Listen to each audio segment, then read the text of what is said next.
கண்களை மூடி நாங்கள் ஒரு விசை சுவரிலே கருத்திருப்போம்.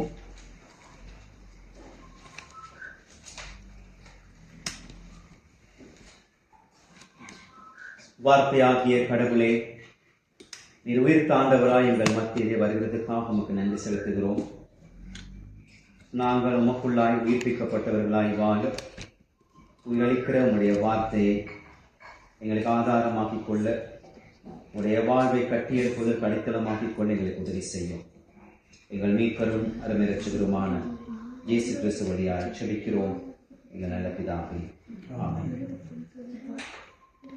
கிறிஸ்துவுக்குள் அன்பானவர்களை, நாங்கள் இன்று உயிர்த்தெழுந்த கிறிஸ்து இயேசுவினுடைய உயிர்த்தெழுதலை கொண்டாடி ஒரு வாரம் நிறைவடைகிறது. இந்த காலம் எங்களுக்கு மிக முக்கியமான ஒரு காலம். கிறிஸ்து இயேசுவை உயிர்த்தாண்டவராய் காணுகின்ற ஒரு காலம். இந்த நாளில் நாங்கள் எங்களுடைய வருடாந்த பொது கூட்டத்தை நடத்த இருக்கின்றோம். அதை நாங்கள் மிக சுருக்கமாக இதனுடைய வார்த்தைக்கு செய்யமெடுப்போம். அதே போல் நாங்கள் வந்திருக்கிற இந்த காலம் ஒரு இனமாக, தமிழர்களாக, சிங்களவர்களாக, நாங்கள் இலங்கை வாழ் மக்களாக புத்தாண்டுக்குள் வந்திருக்கின்றோம். உண்மையிலே யூதர்களுடைய புத்தாண்டு 4ஆம் மாதம் நிசான் மாதம் 15ஆம் தேதியிலிருந்து தான் ஆரம்பிக்கின்றது. 14ஆம் தேதி யூதர்கள் ஒரு புதிய ஆண்டை கொண்டாடுவதற்கு ஆண்டவர் அவர்களுக்கு புதிய ஒரு நாட்டுக்குள்ளே சென்ற பிறகு அவர்கள் அதை கொண்டாட வேண்டும், பாஸ்காவை அனுசரிக்க வேண்டும். புதிய நாட்டிற்கு அவர்கள் வந்து சேர்ந்ததை நினைவு கூற வேண்டிய காலமாக நிசான் மாதம் 14ஆம் தேதியிலிருந்து தான் அவர்களுடைய புதிய ஒரு ஆண்டை ஆரம்பிக்கின்றது. நாங்கள் வெள்ளக்காராக்கள் சொல்கிற மாதிரி ஜனவரி மாதம் 1ஆம் தேதி வருஷத்தில் முதலாவது நாள்னு சொல்லி நாங்கள் இதை கொண்டாடுறோம். ஆனாலும் இது இப்போ இருக்க நாங்கள் பாவிக்கிற கிரெகோரியன் ஜூலியன் கேலண்டர் அது மாதிரி நாங்கள் கொண்டாடுறது. ஆனாலும் சரியாக நாங்கள் பார்த்தோம்னு சொல்லி சொன்னால், உண்மையிலே யூதர்களோடு நாங்கள் சேர்ந்து பார்த்தோம்னு சொல்லி சொன்னால் ஏப்ரல் மாதம் 15ஆம் தேதியிலிருந்து எங்களுக்கு உண்மையிலே இந்த புதிய ஒரு வருஷம் விசுவாசத்தின் அடிப்படையில் ஆரம்பிக்கிறது. அப்படி பார்த்தாலும் ஒரு நாடு என்ற முறையிலே தமிழ் சிங்கள மக்களாக, ஒரு இனம் சிங்கள தமிழ் இன மக்களாக எடுத்தாலும் விசுவாசத்தின் அடிப்படையிலே கிறிஸ்தவர்களாக திருமறையை, யூதத்தை தந்திருக்கிற வேதத்தை, இயேசுவை விசுவாசிக்கிறவர்களாக நாங்கள் எடுத்தாலும் நாங்கள் வந்திருக்கிற வருஷம் ஒரு புதிய ஒரு வருஷம். அதை இன்னைக்கு வாசிக்கப்பட்ட இந்த சுருக்க ஜெபத்தில் சொல்லப்பட்டது, ஆண்டவர் எங்களுக்கு ஒரு புத்தாண்டு தந்திருக்கிறார். இந்த கொண்டாட்டத்தில் நாங்கள் உமக்கு கீழ்ப்படிவான பற்றுறுதின்னு சொன்ன விசுவாசம் அர்த்தம். இந்த வருஷத்தில் நாங்கள் கடவுளுக்கு கீழ்ப்படிவான மக்களாக வாழவும், விசுவாசமான மக்களாக வாழவும், எதிர்பார்ப்பு நிறைந்த மக்களாக வாழவும், மகிழ்ச்சியான மக்களாக இருக்கவும், அன்பு நிறைந்த மக்களாக இருக்கவும் நாங்கள் இந்த புதிய வருஷத்திலே எங்களுக்கு ஆண்டவர் அருள் செய்ய வேண்டும், எங்களுக்கு உதவி செய்ய வேண்டும் என்று நாங்கள் ஜெபிக்கவும், அதற்கு எங்களை நாங்கள் ஒப்புக் கொடுக்கவும் அழைக்கப்படுகின்றோம். வாழ்வும் ஒளியும் அருள்பவரே, மகிழ்ச்சி ததும்பும் நாட்கள், இந்த சந்தோஷமான நாட்கள் இல்லையா, நான் சீசன் அப்படின்னு சொல்றோம். புது வருஷம் தந்தும்பும் நாட்கள், பூக்கும் மலர்கள், கனியும் கனிகள், நெற்கதிர், கொண்டாட்டம், நடனம், விளையாட்டு அனைத்தையும் தாங்கி வரும் மற்றுமோர் புதிய ஆண்டுக்குள் நீர் ஆண்டைகளுக்கு அருளிதற்காய் உமக்கு நன்றி என்று நாங்கள் சொல்லுவோம். இந்த வருஷத்துல பார்த்தோம்னா ஆண்டவர் இயேசு உயிர்த்தெழுந்ததை கொண்டாடி நாங்கள் புதிய வருஷத்துக்குள்ள வந்திருக்கோம். ஆகவே இந்த இன்னைக்கு வாசிச்ச நற்செய்தி பகுதியை வாசிக்கிற நற்செய்தி பகுதி எல்லாத்துலையுமே கிறிஸ்து இயேசுவை நாங்கள் உயிர் தாண்டவராய் கண்டு கொள்ளுகின்ற, அவர் தரிசனமாகியதை ஞாபகப்படுத்துகின்ற விசுவாச பகுதிகளை தான் நாங்கள் வேதத்திலே வாசிப்போம். அதே மாதிரி இன்னைக்கு வாசிக்கப்பட்ட முதலாவது வாசகத்தை நாங்கள் பார்த்தோம்னு சொல்லி சொன்னால், அங்கே பரிசுத்த லூக்கா சொல்றாரு, அப்போஸ்தலர் பணி நூலில், நீங்களும் உங்கள் அதிகாரிகளும் கீழ்ப்படியாமல் அவரை கீழ்ப்படிவில்லாத காரணமாக நீங்கள் அவரை சிலுவையிலே அறைந்து கொண்டிருக்கிறார். அதுக்கு சொல்றாரு, இந்த ரோமர் யூத மக்களுக்கு அவர் சொல்றாரு, நீங்களும் ஒரு அதிகாரிகளும், சின்னாக்கள், பெரியாக்கள், அதிகாரத்தில் உள்ளாக்கள், இல்லாதாக்கள் எல்லாருமே சேர்ந்து இயேசு கிறிஸ்துவை நீங்கள் சிலுவையிலே அறைந்து கொண்டீர்கள். ஆனாலும் அவர் சிலுவையில் அறையப்பட்டு சாக வேண்டும், அவர் உயிர்க்க வேண்டும் என்பதெல்லாமே பழைய காலத்திலே, ஆதி காலத்திலே தீர்க்கதரிசிகள் மூலமாக உரைக்கப்பட்டிருந்தது. அது எல்லாமே நிறைவேறியது. அதனால தான் அது நடந்துச்சுன்னு சொல்றாரு. அதனுடைய மற்ற கருத்து என்னன்னு சொன்னா, உங்களுடைய அதிகாரத்துக்கு கீழ்பட்டு ஆண்டவர் இயேசு சிலுவையிலே மறிக்கவில்லை.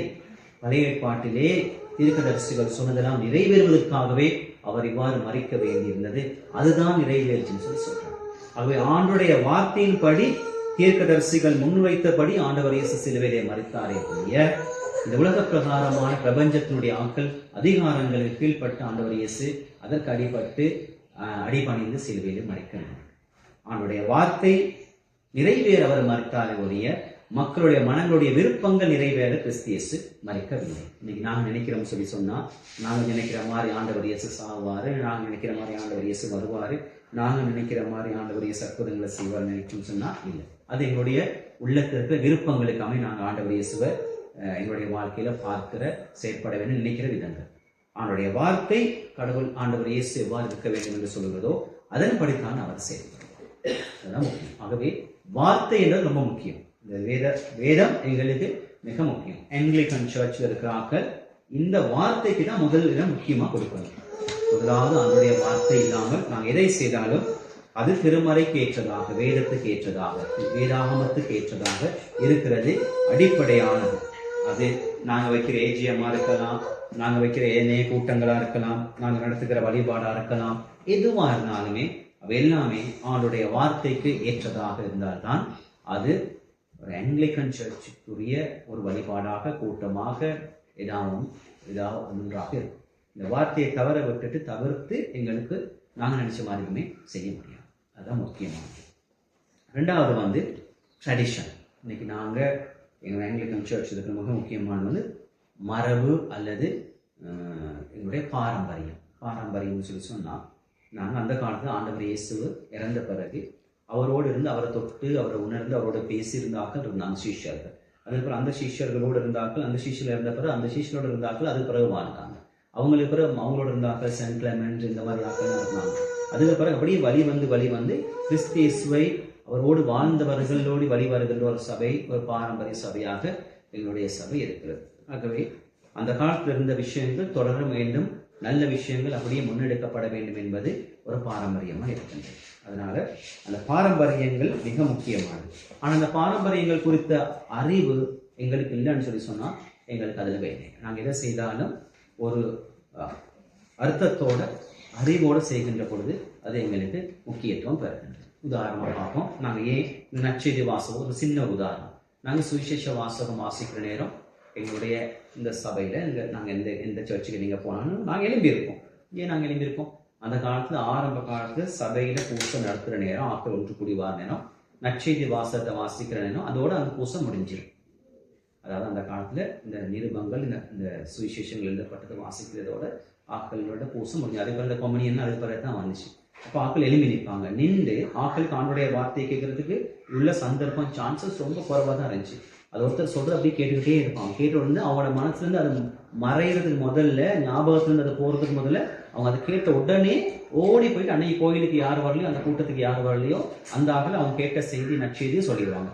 அப்போ அவங்க ஓடுறதுக்கு ஆயத்தமாக ரெடியாக இருக்கிறதுக்காக தான் அவங்க நின்று ஆயத்தத்தோடு அதை கேட்டு, அது ஒரு அர்த்தமான ஒரு விஷயம். அதனால தான் நாங்கள் இன்னைக்கும் துரிதமாக நற்செய்தியை செவிமடுத்து அதை துரிதமாக சென்று அறிவிக்க வேண்டும். அதுதான் நாங்கள் இவெஞ்சலிசம்னு சொல்லி சொல்றோம். மத்தாக்களுக்கு ஆங்கிலேய செய்தியை அறிவிக்கிறது. அதை எடுத்துட்டு போறவர் வந்து இவெஞ்சலிஸ்ட், காஸ்பிளர். அதை எடுத்துட்டு போறவர் நற்செய்தியாளர். அதை கேட்டு இன்னொரு ஆக்களுக்கு ஆண்டவருடைய வார்த்தையை சொல்றவர் நற்செய்தியாளர். ஆகவே அதற்கு ஆயத்தம் மறுப்பதுதான் எழுப்பி நிற்போம். இந்த மாதிரி ஒவ்வொரு காரியங்களுக்கும் ஒவ்வொரு பாரம்பரிய அர்த்தங்கள் காணப்படும். ஆகவே என்னுடைய வழிபாட்டில் முதலாவது வார்த்தை மிக முக்கியமானது, பாரம்பரியம் முக்கியமானது.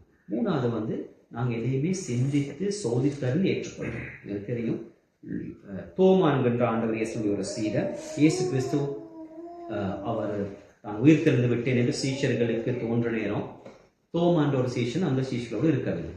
அப்போ சீஷர்கள் எல்லாம் சொல்றாங்க, நான் உயிர் தெரிந்த ஆண்டவர் இயேசுவை கண்டோமே அப்படின்னு சொல்லி சொல்றாங்க. தோமா சொல்றாரு, நான் நம்ப மாட்டேன். அவருடைய இந்த கையில் ஆணிகள் பாய்ந்த அந்த காயத்துல என்னுடைய விரல்ல விட்டுட்டு அந்த துவாரத்துல நான் என்னுடைய அதுவுமே அந்த துவாரம் இருக்குதான்னு சொல்லி பார்த்துட்டு, அதுக்கு பிறகு அவருக்கு அந்த இடுப்புல குத்துனாங்க. அந்த குத்தப்பட்ட இடத்துல என்னுடைய கையை வச்சு பார்த்து அந்த காயங்களும் உண்மையான காயமா அப்படி பார்த்தா தான் நான் நம்புவேன், இல்லாட்டி நான் நம்ப மாட்டேன்னு சொல்லி சொன்னேன். அதுக்கு பிறகு கொஞ்ச நாள்ல இன்னும் கொஞ்சம் நாட்கள் கழித்து ஆண்டவர் இயேசு தோமா இருக்கிற நேரமே சீஷர்களுக்கு தரிசனமாய் சொன்னார். அது சொன்னார், தோமா நீ உன்னுடைய கையை விரலை என்னுடைய காயத்துல விட்டு பாரு.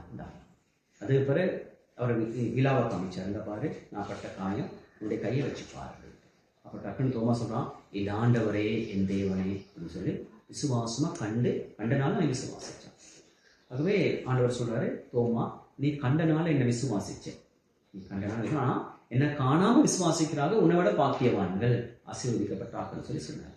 ஆகவே நாங்கள் விஷயங்களை கண்டு ஏற்றுக்கொள்றதுக்கு எங்களுக்கு ஆண்டவர் அறிவை தூய ஆவியானவர் மூலமாக தந்திருக்கிறார். நிறைய விஷயங்கள் இருக்கு. ஆக நாங்கள் எதையுமே கண்மூடித்தனமாக ஏற்றுக்கொள்ளக்கூடாது. எதையுமே கண்டு ஏற்றுக்கொள்வது நல்ல விஷயம் உண்மையிலே. ஆனா அதுதான் எங்களை கண்டாதான் ஏற்றுக்கொள்ளுவேன்னு சொல்றது அவ்வளவு நல்லதும். இன்னைக்கு நாங்க தோமாவையும் விட ஆசீர்வதிக்கப்பட்ட ஆட்கள். நாங்க இனி யாரும் ஆண்டவர் இயேசு கிறிஸ்துவை கண்டது சீஷர்கள் கண்டாங்க, நான் காணல. இயேசு என்ன சொல்றாரு? தோமாவுக்கே சொல்றாரு, நீ கண்டனால விசுவாசிக்கிற, ஆனா காணாம விசுவாசிக்கிறார்கள் உன்னை விட ஆசீர்வதிக்கப்பட்டார்கள். அப்ப யாரு ஆசீர்வதிக்கப்பட்டார்கள்? எங்களை மாதிரி கிறிஸ்து இயேசுவை காணாம விசுவாசிக்கிற நாங்கள் ஆசீர்வதிக்கப்பட்டார்கள். ஒரு நாள் சின்ன கதை ஒருத்தர் நல்ல ஒரு சைக்கிள் நிறைய என்னது சாமான் வாங்கி கட்டி, இந்த கரியரில் ஒரு புஷ் சைக்கிளில் சாமான் வாங்கி கட்டி அவர் என்ன செஞ்சிருக்காரு, ஒரு கடை முன்னாடி மாட்டி சைக்கிளை கூட்டாமல் போயிட்டு கடைக்கு போயிட்டு வந்தார். அப்போ இந்த சைக்கிள் இருந்துச்சான். அதுக்கு பிறகு என்ன செஞ்சாங்கன்னா கொஞ்சம் தூரம் போயிட்டு இன்னொரு கடைக்கு நிப்பாட்டு நேரம், ஐயோ இந்த சாமானத்தை தலைவெடுத்துட்டு போயிடுவான்னு சொல்லிட்டு அவர் என்ன செஞ்சால் சைக்கிள் கூட்டு வச்சுட்டு மற்ற கடைக்கு போய் இன்னொரு சாமான் வாங்கிட்டு வந்தாராம். பார்க்குற நேரம் சைக்கிளை காணும். கூட்டாமல் இருக்கிற சைக்கிள் பேசாமல் இருந்துச்சு. அவனுக்கு யாரும் தலைவெடுக்கலை. கூட்டிட்டு போன பிறகு சைக்கிளை காணும். இவர் என்னத்தை நம்பினாரு? கூட்டாமல் போறேன்னு நம்பினாரு, யாரும் தலைவெடுக்க மாட்டான் அப்படின்னு. சரியா? அது அப்படியே இருந்துச்சு. அவருடைய நம்பிக்கை அவருக்கு இருந்துச்சு. திருப்பி அவருக்குள்ளே ஒரு மனசுக்குள்ள ஒரு பழக்கம் வந்துச்சு, ஆகா இதை கூட்டாமல் தலைவெடுத்துருவானோ அப்படின்னு கூட்டிட்டு போனாரு. இல்லை அது பிறகு பார்த்தா கூட்டோட சைக்கிளை காணும், சாமானத்தை காணும். பாருங்க, அவர் எதை நம்பினாரு? கூட்டை தான் நம்பினார். கூட்டிட்டு போனால் யாரும் தலைவெடுக்க மாட்டான் அப்படின்னு. முதல்ல அவர் என்னது எதையுமே நம்பலை, யாருமே தலைவெடுக்க மாட்டான் அப்படின்ட்டு நினைச்சிட்டு போனார். அந்த மாதிரி சில நேரங்கள் நாங்கள் ஆண்டவர் இயேசுவில் விசுவாசம் வைக்கின்ற பொழுது காரியங்கள் அப்படியே இருக்கும். மற்றதுகளில் நாங்கள் விசுவாசத்தை வைக்கிற நேரங்களில் நாங்கள் எங்களுடைய விசுவாசத்துக்கு முரண விஷயங்கள் நடக்கும். நல்லா பாருங்க, கடவுளை விசுவாசிச்சா விஷயங்கள் காணா போகாது, அப்படியே இருக்கும். மற்ற காரியம் இந்த கூட்ட நம்பின மாதிரி மற்ற விஷயங்கள் நாங்கள் நம்பணும்னு சொல்லி சொன்னால் காணாதான் போகும் விஷயம். தெரியாது அர்த்தம் அதுதான். எல்லாவற்றையுமே விட, எல்லா விதமான வித்தியாசமான கூட்டுகளையும் விட நாங்கள் கடவுளை நம்ப அழைக்கப்படுகின்றோம். ஆனால் தோமா மாதிரி கண்மூடி அதுக்குன்னு சொல்லி நீங்கள் வீடுகளில் போய் கதவெல்லாம் திறந்து வச்சுருக்க டவுனுக்குள்ள போயிட்டு வரா, இங்கே ஒன்று இருக்காது கிடச்சில. அதனால கதவுன்னு ஒன்று இருக்குன்னு சொன்னால், கூட்டுன்னு ஒன்று கதவை பூட்டி விட்டு போகணும். கடவுள் பார்த்துக்கிடுவார் அப்படின்னு சொல்லக்கூடாது. நான் புஸ்தகம் ஒரு புஸ்தகாவில் ஒருத்தருக்கு 5 பிள்ளைகள், 6 பிள்ளைகள் தெரியும், 6 7 தெரியுது ஒரு பிள்ளைகள். ஆனால் இவர் வேலைக்கு போக மாட்டார். அந்த ஒரு டிவி ரேடியோலாம் ஒழுங்காக செஞ்சுட்டு இருப்பாரு, வேலைக்கு போக மாட்டார். பாவம் அந்த பிள்ளைகள் சில வீட்டு சாப்பிட்றதுக்கு இல்லை, பால் இல்லை, வீடு இருக்குது. ஆனால் அந்த வீட்டில் பிள்ளைய தங்க வைக்க மாட்டேன். ஏன்னா கொண்டாட்டியோட இனி இல்லைன்ற சண்டை நைட்டுக்கு. நான் 10 மணி 11 மணிக்கெல்லாம் போகணும் சண்டையை தீர்த்து வைக்கிறதுக்கு. எனக்கு கால் பண்ணுறேன், குழப்பமானது. நான் சொன்னேன், ஒரு முறை போகிறேன், இந்த அம்பலம்னு சொல்லியிருக்கேன். புதுசாக ஒரு அம்பலம் இருக்குல்ல, பகவப்பட்டியில் இருக்கிற ஒரு அம்பலம் போகணும். இந்த பிள்ளைகள் இந்த அம்பலத்தில் இருக்கிறாங்க. இந்த மனுஷன் வெளியில் சண்டை படிச்சுட்டு இருக்கிறது கும்பலையோட. நான் சொன்னேன், நீ கும்பலோட சண்டை பிடிக்கிறது சரி, இந்த பச்சை பிள்ளைலேருந்து ஒரு கிழமை ஒரு புள்ளை இந்த தூக்கிட்டு வந்து அந்த மாதிரி ஒரு கிழமை மட்டும் ஆன புள்ளி புதுசாக தெரியுது. நான் சொன்னேன், இந்த பிள்ளைலாம் பாவம், இந்த பிள்ளைலாம் பார்க்க வேணாமா, நீ அப்பா தானே, வேலைக்கு போக வேணாமா, பிள்ளைகளுக்கு ஏதாவது பால் வாங்கி கொடுக்க வேணாமா, இல்லை அந்த கடவுளை அதெல்லாம் பார்த்துக்குருவான்னு சொல்லி சொன்னேன். பாருங்க எவ்வளோ அறிவீனமானது. ஒரு அப்பா பிள்ளைகளை பார்க்காம பாலை வாங்கி கொடுக்காம, ஏசுநாதர் பால் கொடுப்பாரு பிள்ளைக்கு, ஏசுநாதர் சாப்பாடு கொடுப்பாரு அந்த ராவில், ஏசுநாதர் நெல்கட்டில் போத்தி விடுவார் அந்த பிள்ளைகளுக்கு அந்த மாம்பழத்தில். பாருங்க எவ்வளோ நேப்பா சிங்கத்தில் சொன்னார், நேபாத திவ்யமானசே பலாக இயேசு சுவாமிசே பலாக ஏன் லமாய் ஒக்கும். ஆக்கள் பார்க்காம எப்படி இந்த பிள்ளைகளை கடவுள் பார்ப்பார்? ஆக்கள் மக்கள் மூலமாக தான் பார்ப்பார். எனக்கு தெரியும், நடக்காது தாமின்னு அவர் வேலை செய்கிறாரு. அவங்க பிள்ளைகளுக்காக ஒரு வேலை செய்கிற நிறுவனத்தில் இருக்கிறாங்க. நிறுவனங்கள் மூலமாக, மக்கள் மூலமாக, திருச்சபை மூலமாக, தாய்தாப்பன் மூலமாக தான் பிள்ளைகளை பாதுகாப்பு கிடைக்கும். இந்த அம்மா காலையில் சின்ன பிள்ளையை தூக்கிட்டு வந்தாங்க. இப்போ இந்த பிள்ளையை தூக்கிட்டு வர நேரம் நீங்கள் தூக்கிட்டு வந்தனால அந்த பிள்ளைங்க இன்னைக்கு வந்துருக்குது. வீட்டில் வச்சுப்பட்டு எங்கள் அம்மாவோட மகான் பாபான்னு நான் கேட்குறேன், ஆண்டவர் கொண்டு வரணும்னு சொன்னால் அந்த பிள்ளையை தூக்கிட்டு வருவார் ஆலயத்துக்கு? ஆண்டவர் இல்லை, நம்ம தான் தூக்கிட்டு வரோம். இந்த மாதிரி எங்களை ஆண்டவர் பல ஊழியங்களுக்காக, பல காரியங்களுக்காக பொறுப்பை தந்திருக்கின்றார், அறிவையும் தந்திருக்கின்றார். சிந்தித்து செயற்படுவதற்கு நாங்கள் அறிவீனமாக செயற்பட்டுட்டு கடவுள் மேலே பழிய போடுறார். நிறைய பேர் இன்னைக்கு அப்படித்தான் இருக்குது. பாருங்கள், ஆண்டவர் இப்படி தண்டிச்சிட்டாரு, ஆண்டவர் இப்படி எங்களை கண்டிச்சிட்டாரு, ஆண்டவர் இப்படி ஒன்று பண்ணி, ஆண்டவர் அப்படிலாம் ஒன்றுமே பண்ணுறவர் இல்லை. நாங்கள் தான் எங்களுடைய அறிவீனம் காரணமாக நாங்கள் படிக்காமல் போயிட்டு எக்ஸாம் எழுதி ஃபெயிலான பிறகு பாருங்களேன் மகன் ஃபெயில் ஆகிட்டான். பாருங்க, இந்த கடவுள் இப்படி பண்ணிவிட்டாரு. மகன் எக்ஸாமில் ஃபெயில் ஆனாலும் கடவுள் தான் காரணம். படிக்கிறதுக்கு அறிவை கொடுத்துருப்போம், நல்ல ஒரு பாடசாலையை பக்கத்தில் கொடுத்து, டீச்சர்ஸ் மாரை கொடுத்து, வீட்டில் இருக்கிறதுக்கு லைட்டை கொடுத்து, படிக்கிறதுக்கு எல்லாத்தையும் கொடுத்தோம். படிக்காமல் போனால் யாரது காரணம் ஃபெயில் ஆகணும்? மகன் காரணமா? ஆண்டவர் இயேசு காரணம்? இன்னைக்கு எங்களுடைய விசுவாசம் வந்து கண்மூடித்தனமான விசுவாசம்.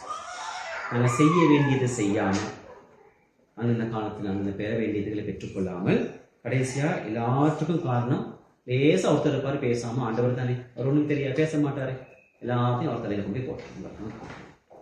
இது அல்ல கிறிஸ்தவ விசுவாசம். எதையுமே தேடி ஆராய்ந்து கேட்டு பெற்றுக்கொள்வது. பைபிள் ஒன்றும் இல்லைன்னு சொல்லி சொல்றீங்க, எனக்கு ஆண்டவருடைய வார்த்தை தெரியான்னு சொல்லி நீங்கள் சொல்லிடுறாங்க. ஓ இல்லை, கேட்டால் நாங்கள் ஒரு பைபிள் ஒன்று உங்களுக்கு கொடுப்போம், அப்போ நீங்கள் அதை வாசித்து பைபிளை தெரிந்து கொள்வீங்க. அப்போ பைபிள் இல்லைன்றதுக்காக எனக்கு ஆண்டவருடைய வார்த்தை தெரியான்னு சொல்லி சொல்லுங்க. ஆகவே தேடி பெற்றுக்கொள்வது எனக்கு வேணும். ஆக எங்களுக்குள்ளேயும் நாங்கள் முதலாவது ஒரு முயற்சி எடுக்கணும், ஆண்டவரை தேடணும், ஆண்டவரை கண்ட பிறகு அதை விசுவாசிக்கணும். பைபிளை தேடி பைபிள் இல்லைன்னு சொல்லி சொன்ன பிறகு, ஒரு பைபிள் உங்களுக்கு கொடுத்த பிறகு நீங்கள் அதை வாசிக்காம இருந்தால் பைபிள் கொடுத்ததுக்கு வேலை. பைபிள் இல்லைன்னு சொன்னால் ஒரு பைபிளை கொடுக்கறது எங்களை பொறுப்பு. கொடுத்த பிறகு அதை வாசிக்கிறது வந்து உங்களோட பொறுப்பு. வாசித்த பிறகு அதை விசுவாசிக்கிறதுக்கும் உங்களோட பொறுப்பு. இந்த கதை புத்தகம் வாசிக்கல, அது இந்த விசுவாசிக்கணும். கண்ட பிறகு தோமா என்ன செஞ்ச? ஆண்டவர் இயேசுவை கண்ட பிறகு என் ஆண்டவர் என் தேவன் என்று அறிக்கை செய்தான். காணாத வரைக்கும் என்ன சொன்னா? நான் காண மட்டும் நம்ப மாட்டேன். கண்ட பிறகு அவன் டபுளா ட்ரிபிளா அவன் சொல்றான், நீர் தான் என்னுடைய ஆண்டவர், நீங்க தான் என்னுடைய கடவுள், நீங்க தான் என்னுடைய தேவன் அப்படின்னு சொல்லிட்டு மற்ற எல்லாரையும் விட விசுவாசத்தை அறிக்கை செய்வான். வேதத்திலே இந்த தோமா அறிக்கை செய்தது போல, என் தேவனே என் ஆண்டவரே என் தேவன் என்று தோமா அறிக்கை செய்தது போல ஒரு விசுவாச அறிக்கையை வேற எந்த ஒரு சீஷரும் சொல்லவில்லை. தோமா ஆரம்பத்திலேருந்து விசுவாசம் இல்லாத ஒரு சீடன்னு நாங்கள் சொல்லுவோம். ஆனால் கண்ட பிறகு தோமனுடைய விசுவாசம் வந்து முற்றிலும் ஆணித்தரமான ஆழமான ஒரு விசுவாசத்தின் சீடனாக அவனை காட்டுகிறது. என்ன ஆண்டவரே தோன்றிய நாங்கள் சில நேரங்கள் ஆண்டவரை காண எங்களுக்கு வாய்ப்பு இல்லாமல் இருக்கலாம். ஆனால் நிறைய விஷயங்கள் நாங்கள் கடவுளை கண்டுகொள்றோம், வழிபாட்டில் கண்டுகொள்கிறோம், அவனுடைய வார்த்தையில கண்டுகொள்கிறோம், மக்கள் செயற்பாடுகளை கண்டுகொள்கிறோம், எல்லாத்துலேயும் கண்டுகொள்கிறோம். நாங்கள் கடவுளை கண்ட பிறகு நாங்கள் அவரை விசுவாசிக்கிறது எனக்கு மிக முக்கியம். விசுவாசம் இல்லாமல் நாங்கள் அவனுடைய சமூகத்தில் வர முடியாது. முதலாவது விசுவாசிக்கிறோம். நாங்கள் எதை செய்தாலும் இது நடக்கும் என்ற நம்பிக்கை, பற்றுறுதி, விசுவாசம் எங்களுக்கு தேவை. நாங்கள் மிக சபையாராக கூடுகிறோம், இதன் பிறகு நாங்கள் ஒரு ஏஞ்சியம் நடத்துவோம்.